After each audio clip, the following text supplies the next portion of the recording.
الشيطان الرجيم بسم الله الرحمن الرحيم رب اشرح لي صدري ويسر لي امري واحلل عقدة من لساني يفقهوا قولي. Assalamu alaikum wa rahmatullahi wa barakatuh. Dear brothers and sisters, well, I would share my experience now. My background is I am from a Brahmin family, Orthodox Brahmin family, and in the Brahmin family, a priest sect of the Brahmin family. And I never dreamt I'll be Muhammad Umar one day, and I never wanted to be, even to know what is Islam is all about.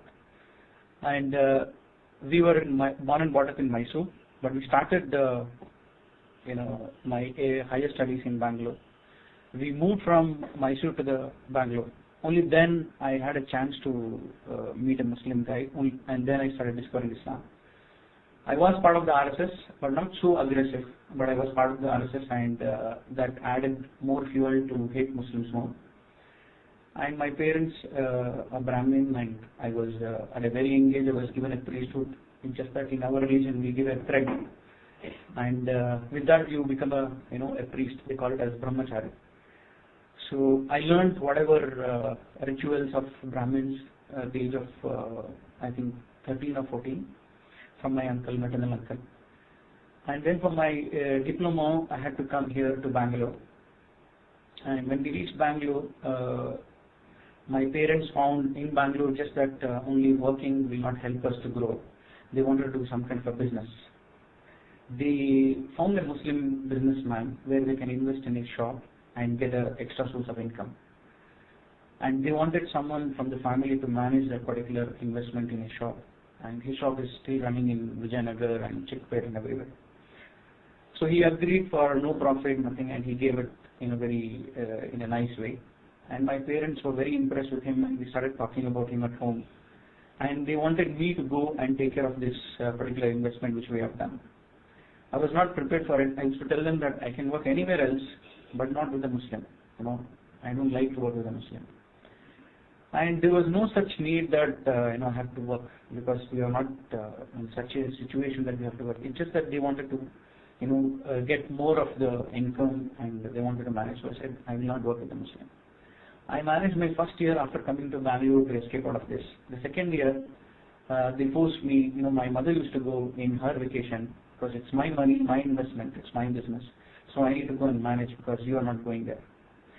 And my parents, they started insulting me that, look at your mother, your father, they are going and doing it part-time while you are being useless to family. So I started going to that shop just to ensure, we are managing our business. And later, the shop owner said, we don't need you here, please help us in another shop. So I went to another shop, which is in Chickpet. And I started hating him more. I started hating Muslims more after going to shop, because there the Hindus were becoming Muslims. I've seen some Hindu girls and Hindu boys who embraced Islam. And I was shocked and really angry over them, that why did you become Muslim? Muslims are supposed to be only in Pakistan, why the hell you are becoming Muslims? And I started arguing with those girls and the boys. But they said, it's truth, so we have embraced it. They did not give much of, information more than that. And the owner of the shop was not doing, he was out of the station during that time. And I wanted to know why they embraced Islam, and I wanted to, tell them that you don't have the knowledge of Hinduism, because you are from non-Brahmin sect, and we Brahmins are proud Hindus, and I will share the knowledge of Hindus, so that you leave this Islam. And I started arguing with them, and he gave me a Quran translation of Abdullah Yusuf Ali. He said, you can read this, and if you have any questions, you can ask us, no problem. So I started reading Quran. Meanwhile, I also started analyzing Hinduism with much more consciousness than what I did previously. I analyzed few so-called gods as per Hindu beliefs, and afterwards I concluded that Hinduism is actually some imaginary or something false belief. It's not making sense for me. Few I would share. One is I was a part of RSS member, and Ram Bhagwan was naturally much more dear to anything else. So I started analyzing about Ramayana and Ram, how his life was. He is born to a king, Dashrath, and due to some misunderstanding in the family, he is sent to forest for 14 years. And during these 14 years, there is a villain called Ravana. He plans to kidnap Sita. But all this plan is happening while Rama is not even aware of this. And I was shocked. How can a villain plan to kidnap a God's wife and God is not aware of this? How is this possible? And even further, what happens is, okay, he comes and he makes the plot in a very nice way. I'll become, a deer. He will tell his associate, become a deer in front of her, and she will like it. And Rama and Lakshmana will run behind it. I will take Sita. And they really fall into that. I was shocked. How come Rama does not know that deer is it's a game to taking my wife? And still they go ahead, and Rama goes first, and he never comes back. Then Lakshmana goes, putting on Rekha, and then they go. So when both are out of the house, Ravana comes, and he comes in a different uniform, as like as a big shikha, they call it as beggar. And she comes out, and he takes her out, and he kidnaps her. So Rama and Lakshmana both are so-called gods. They are not even aware what is happening in their own home. And they are victim of that plan, that evil plan. At the same time, Sita was supposed to be wife of the god, who is also a goddess, as per Hindu belief. She is also not aware this is a plan to kidnap me, and she also becomes victim and she gets kidnapped. And she does not resist, she just goes with him. Because she has no power. She resists by word, but if she is a god, she has to save herself. Then I started thinking, how can such character of Ram, Sita, Lakshman, all this be a god? How can I agree that they are gods? When they are not able to save their own family and themselves, how will they save me and my family? If God cannot know what are the evil plans done by the villains and the evil people, how will he know what's happening in the world? Well, I was very disappointed, but I thought, okay, we have about crores of gods, so somebody will save me to argue with these guys. And I went and checked Ganesha's history. I used to be a favorite, one of the biggest mushrik you can call it, during that time, going in temples and singing songs, praising for him. I was so favorite for the temple people as well. And when I analyzed his life story, his mother, Parvati, she creates, because she wants someone as a watchman, she creates. And she says, you are my security while I am taking bath. I was not able to understand again that why, Parvati was the most powerful God's wife, and they call it as Shiva, the most powerful God's wife, does she need a security? Okay, that's again a question mark. Then he is created, and Ishvara is, her husband is out. As per Hindu belief, he is the super power God. He comes back home and he asks, who are you? I'm surprised again that how can the creator of this entire world ask, who are you? In his own home, what is happening, he does not even know. So what will he know my problems? His wife has created a person as a security, and he himself does not know. And he comes to his home, and to surprise, he'll ask, who are you? So I was again shocked and said, okay. And still, he wants to go inside. And Ganesha says that my mother is taking bath, I cannot let you, this is my duty. And the Shiva chops off his head with the Trishul. I was like, how can he be so, merciless and ruthless that he chops off the head just because he did not allow, him to get in while wife is taking baths? He can wait. He does not even have patience. And she comes back from the bath and she sees that the entire scene is changed, and she gets angry. She asks, I need my son back. You have done such a this thing. And he says, Shiva says, no, I cannot undo what I have done. This is again a surprise to me. The most powerful God, the creator, in Hindus, that if you open this third eye, the world will be flat. With that kind of belief, he cannot just put a head back, and he says that I cannot undo. And he orders his people that go get an elephant's head, which is sleeping in this particular direction. What justice is this, cutting elephant's head and putting it to him and giving a life, while he has a limitation to join the same head back? And to my surprise, why should I worship Ganesha? Because he was not even able to save his own head. So what will he do for me? How can I worship him? How can I have a belief that he is God? So again I was shocked. And but I was reading Quran in parallel, and I started questioning my parents also, who has seen God? My parents used to reply, Nobody has seen, but we are doing it just because our forefathers are doing. Well, I'm in Surah Baqarah, Surah Baqarah says, while the truth has reached, you still remain in ignorance, like your forefathers. So it's true, many times I used to confront my mother and my father when a cat goes in front of us, they used to say, don't go. Or, in the morning when the crow, when it shouts, say, don't go. So I used to say, these are all blind beliefs, you don't have knowledge, so I have knowledge. This is all modern times, so I don't agree with you. And, similarly, Quran is saying that they were ignorant of something while you have a knowledge, you will still remain ignorant. But still I had my doubts on Islam. I said, okay, history can support me. I thought I am from Mysore, right? So born and brought up in Mysore till my 10th standard, where Chamundi Hills is there, Chamundi. I thought, okay, there is a history, there is a place, so this God for sure, she will save me now. Because who else can deny that there is no Chamundeshwari? Because our temple is there, our hill is there, so there is something. So I went, I checked, okay, her history. Now the name, as per Hindus, Mysore came because of Mahishasura, a demon, evil actually. Now he is in meditation for long years, Mahishasura. And Brahma, who is one of the powerful God again, he is pleased with his meditation. And he comes and says, I am pleased with you, whatever you want, and ask now. Now this Mahishasura, he says, to be the most powerful person in this world, than anybody else who is present today. And I should be eternal, the death should not approach to me. And, Brahma says, okay, granted. And he goes back. Now, this Mahishasura, there is a place for, these gods to stay actually. Their place is known as Devaloka in Hinduism. And the normal human being, they are staying in this world, which is known as, earth.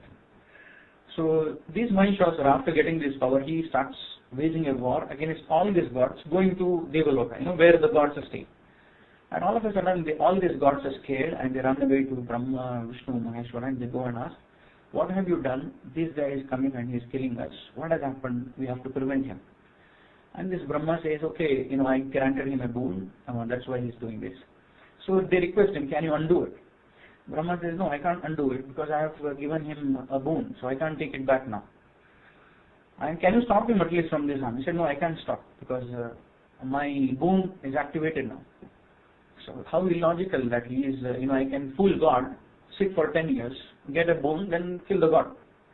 How illogical is this? And still, okay, fine, what do they do to kill him?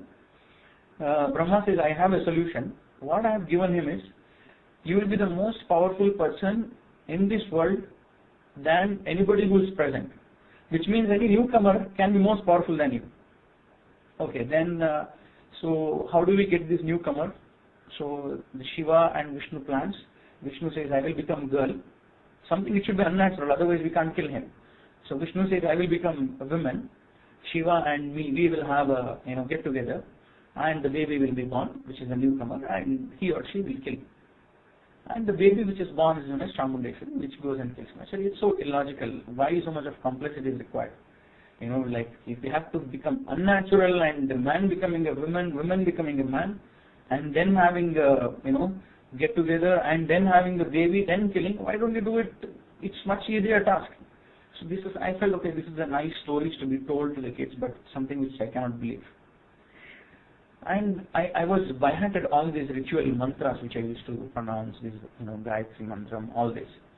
And in any of these mantram, most of the times we never used to take the name of these gods. When I checked the literal translation of this, actually, it was just like, guide us to the light, guide us to the light, remove us from the darkness. When I read Surah Fatiha, it's the same. It says, Ihdina Siratal Mustaqim. It's more or less the same. So, and I started again investigating and talking to my parents. All the priests, all my relatives, they had to give only one answer, that we are just doing because our forefathers are doing it, so we don't need to question it. So well, now I was sure enough that Hinduism is all about mythology. And I asked some question to my grandmother that, I am reading Quran these days, and I am, do you know anything about this book? She said, yeah, Quran is from the God. So it's a noble book, She was very excited and she said it's a very divine book. And then I asked, what about Ramayana and Mahabharata? What are these? She said, this is written by somebody, Valmiki. She said, this is written books. So I was like, why should I believe in somebody else's written books when I have a book which is from the God? But still my faith is not strong to believe that this book is from the God. But my Nani is saying that this book is from the God. I was like, is it really true? And I started reading Quran. I thought, okay, why should I, bend myself to him saying that Hinduism is wrong? Let me also verify what Christianity is all about. And I did not take much time to analyze Christianity as I did Hinduism, because what I heard from my friends and some of the known people was Christianity is Jesus. We have one God, okay, and Jesus is the Son of God, and He is the only begotten Son.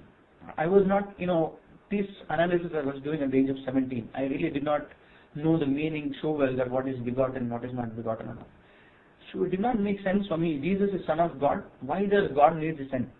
Why does God require a daughter or a son? The more or less Christianity concept is closer to Hinduism. Even in Hinduism, Ishvara has God, Ganesha has God, Hanuman, everybody has sons, children.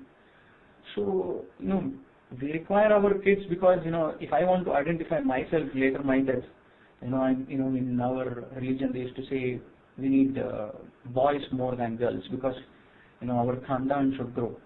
So that is why we need kids, at least the boy. Why should God require? And I always used to verify, and they say Ganesha, who is Ganesha's father? Ishvara. Who is Ishvara's father? They never used to have answer. The chain is to break somewhere. So the Christianity really did not make sense to me, that it's more or less very close to Hinduism, that they have a Son of God and they have a God separately, they have a Holy Spirit separately. And during my period of Mysore, I was staying in a place where there was a Christian missionaries used to stay. That's a place called as Pushpashram in near Rajendra Nagar in Mysore. So I used to see them, what they used to do. So I had that knowledge, okay, they used to worship Jesus. And even in their prayers, they used to call Amen, Amen, Amen. So and when I heard this person reciting surahs and all, I also heard he says Amen, Amen and all. Or whenever we used to go to his shop and he used to say some nice things to us, or nice things to his brothers, fellow Muslim, and when they made dua, he used to say Amen. It's like, oh, okay, Christians also used to do the same thing. So then I thought, okay, Christianity did not make sense to me. I thought, okay, let me read Quran further. And in Surah Baqarah, Allah says, I will not forgive the shirk. Shirk is something which unforgivable sin. Now, with little analysis or knowledge which I have now, I thought, okay, shirk is nothing but I am worshipping a demigod instead of worshipping a true God. That's what is the shirk is all about. And I should worship Allah subhanahu wa ta'ala only one, and that is what is not doing shirk. So I thought, okay, Allah does not forgive shirk.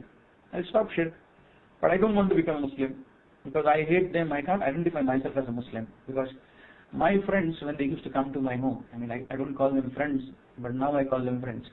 My classmates in 10th standard, 7th standard, they had Muslims, and I was a bright student. They used to come to my home for learning something from me. I never used to offer even a glass of water because if they touch, I have to throw that glass, So that kind of hatredness when I had, it's very difficult for me to accept that. Am I going to become a Muslim now?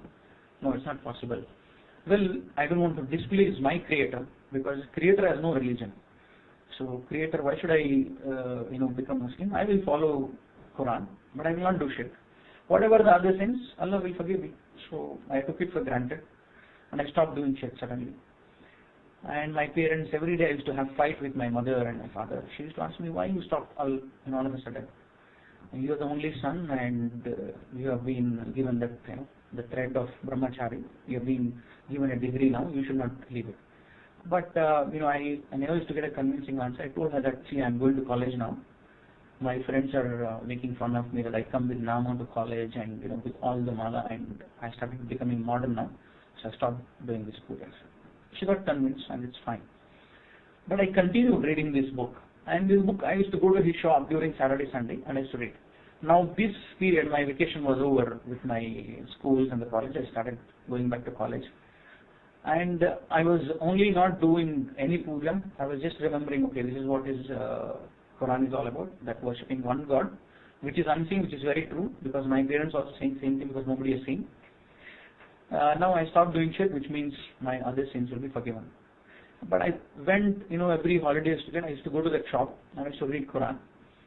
And when I used to read Quran, next day when I go there and Allah says in Surah Baqarah that this book is for those who are, there is no doubt in this book, this is from the God, and this book is for the guidance for those who are conscious of God and who establish prayer, and who, it goes on. So it's like prayer is difficult, but not for those who fear God.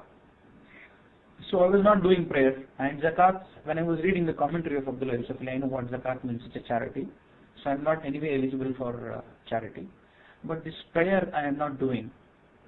And Allah says these are the people, who have the right consciousness of the God, and who believe in the unseen, and who believe in the prophet, current prophet who's come, and also the previous prophets, and who are certain in the faith of hereafter. And there's one more, I'm just missing out of my mind. So these are the people who will be successful. So I was like, okay, which means I stopped doing the shirk, but that is not mentioned in this particular thing. But one amazing thing used to happen was, I used to read Quran, and when I go to the next time to that shop, I used to get scared that last time I did not complete it properly, so let me read it from the beginning. And some ayahs used to come and, that used to, when I read it, it used to be so new to me that I have missed this, I have not read this, like this one. Initially I stopped shirk, I never read this properly. When I go next time, it is saying these are the people who are successful. I said, okay, I need to establish prayer now, I need to start praying. And I know how these people are doing the prayers, I've seen them. I want to learn the prayer now. I asked these people, I want to learn prayer. But I have never revealed openly to them that, yes, I am getting closer to Islam, because I was so shy to say that, I want to become Muslim, and I was so shameful. And I asked these people how you have started reading Salah. They gave a diary, it's written in Kannada, all the surahs. And procedure was also written, that you have to stand, you have to raise your hands, you have to do sujood like this. Everything was written. So I took this book and I started reading. I used to cry because I never used to understand any damn thing. I was unable to pronounce Alhamdulillah, because though it's in Kannada, I was unable to do it. I was like, no wonder God says in Quran that prayer is difficult, because it's not easy for me to learn. That's why Allah says prayer is difficult, but not for those who fear God. So it's difficult for me because I'm not fearing God. So maybe, I need to put more effort. So I learned. After a month, maybe 3 months, I completely by-hearted about 9 or 8 surahs. And then I told, one of the revert there that, see, I've learned it, now I'll do my namaz, just verify I'm doing right or wrong. And I did, and they said, okay, this is the right way, but you are very fast, you have to change. But though I started doing this, suddenly one thought came in my mind, when it was so difficult, because I am reading it, sometimes I forget, and I have to be perfect. So I was like, why should I do Salah like Muslims? Why should I read in Arabic? It's so difficult to remember and so difficult to pronounce. I can't pronounce it. I will do Salah in English. I will do it in Kannada. Why God can understand any language? Why should I do it like this only? I am doing this. These questions used to come to me. But I am continuing the reading Quran. When I go to Surah Imran, Allah says, today we have perfected this religion for you, which is Islam. And if you choose anything else, it will not be accepted. I was shocked. I just make a resolution that I don't want to pray. Next day I come and read this book. This book says you have to establish prayer. Now I say, okay, I'll do Salah as per my will and wish. This says, today we have perfected this religion. You cannot follow your will and wish. I was like shocked. What is this? This book cannot be written by somebody. This book, which is talking to my heart, with my feelings, it's somebody. I don't even want to accept the fact by written by Muslim God, but at least it is written by my Creator, who has created me. And when you read the translation, Creator, it says Creator only. So it's like this book is from Almighty, my Creator. So I need to be much more careful henceforth. So I said, okay, I will do Salah. I continue to do Salah. And again, 1 week I used to be in college. Saturday, Sunday I used to come back to this shop and I used to read Quran. Again I come back, I go from the beginning, because I never used to, though I read during my vacation till Surah Yusuf and completed the entire Kannada translation and Yusuf, Abdullah Yusuf Ali. Some ayats were repeating, so I used to turn pages, this is repeating, and I used to catch the main subjects I used to go through. But when I come back, I never used to, go to that place where I stopped. I used to start from the beginning, because I used to be scared, maybe I have missed something properly, I have not read something properly. So when I come back and during my off hours, when I am not reading Quran, I was not regular to my Salah. I was not doing my Zohar, my Asr, my Fajr, everything I used to, and I had a convincing answer within me that, I am a student and I am in a non-Muslim family. My mother will throw me out to share that I am going to do Salah. So I will not do. And but yet I am practicing Muslim. I am convincing that I am a Muslim. At the same time, I am convincing for not doing Salah. But when I read this book, again I am starting from the beginning. I go to Surah Baqarah. Surah Baqarah says there are those who say we believe in Allah and the day of judgment, last day and the day of judgment. But they are deceiving the Allah and the believers. But they think they are deceiving. In fact, they are deceiving themselves. And I used to be shocked because I am doing the same. That I say I believe and I am following, I am saying that I will follow Islam, I am a Muslim. But when it comes to following, I am not doing it. So is it me, Quran is talking about, that there are those people who say we believe in Allah and the Messenger and the last day, but they are actually not believers, they are deceiving the believers. When they are alone, they say we are mocking. And yes, when I am alone, I am saying no, I am weak, my mother is there, all these things. So I was shocked. When I read the commentary, it says these are the qualities of hypocrites.